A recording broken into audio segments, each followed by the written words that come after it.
How much money should I be investing? How much money should I have by the age of 30? How much money should I have saved up at the age of 40? And how much money do I need for retirement are commonly asked questions. So in this video, I'm going to show you just how much money you should have saved up at the start of each of your decade in your life. In addition, and more importantly, I'm going to share the principles you should follow at each decade based on my experience and the research I've done. Starting with the decade of your 20s, this is generally where most people's net worth is at its lowest, and understandably so. You begin college and end up leaving with a mountain of debt once you have completed your study. It's difficult to place a dollar number for when you are in your 20s. And the reason for this is some people have fortunate parents who pay for their education, and some go a little further with giving them a lump sum of cash to get them started with life. If we jump to the age of 25 years old, according to the Federal Reserve, the average savings of a 25-year-old in the United States is over $20,000.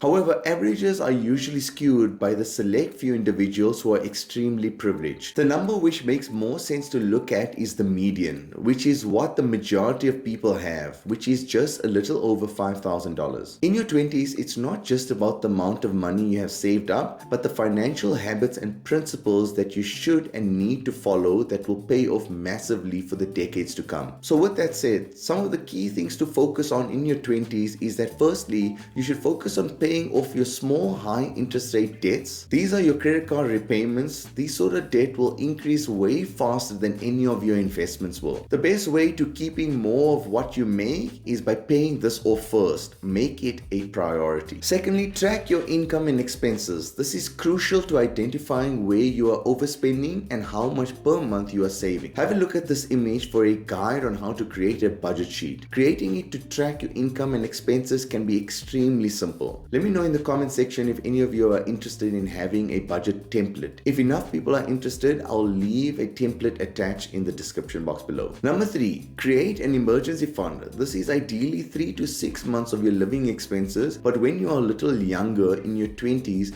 having it saved up for 1 month of your living expenses should suffice for now. Once you have this, open up a tax-free investment account. This can be named differently based on the country you are in, but what it is essentially is an investment account where you don't ever pay taxes on your returns. Not paying taxes and having this account grow for decades will provide an astronomical return on your investment. Even if you don't have a lot of money, start somewhere. Being in your 20s, following these money habits is more important than the amount of money you put in. Moving into the decade of your 30s, the guidelines set up by Fidelity, who are a reputable American multinational financial services corporation, is that you should have saved up 1 times your annual salary. So if your salary is $40,000 per year, then by the age of 30, you should have saved up $40,000. Now this includes all of your money that's in your savings account, investment account, and your retirement fund. The 3 goals for this decade is to start saving a bigger percentage of your income. This can be done with the help of creating a budget sheet,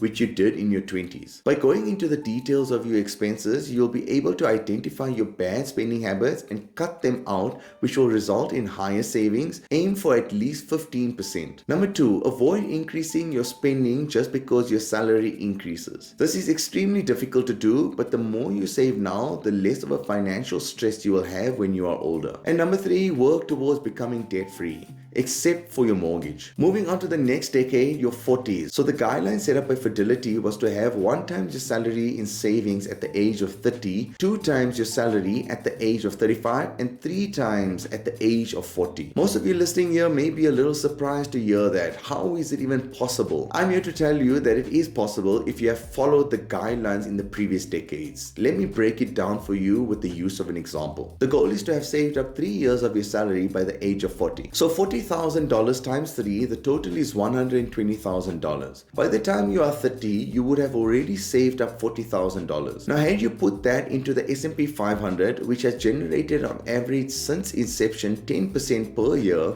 that $40,000 would be worth $103,000, meaning you would have already made $103,000 of the $120,000 by the age of 40 just by following good money habits and investing from your 20s. In the 10 years from 30 to 40 or 120 months, you would only have need to save an additional $17,000, which equates to $142 per month. Now, if you compare that to your yearly salary of $40,000 or your monthly salary of $3,333, $142 only equates to 4.3% of savings. And as mentioned earlier in the video, you should be aiming for at least 15%. So this is possible to do. The key takeaway from this is that compound interest is your friend. And the only way that you can take full advantage of compound interest is to start investing and developing good money habits at a young age. The focus area for when you are 40 years old is that you should look to max out your retirement contributions in preparation for your retirement. You should especially do this if the company you work for matches your contributions for you. The second focus area is to manage future expenses. What this means is that if you want to purchase another holiday home, looking after your parents' expenses such as assisted care and so forth,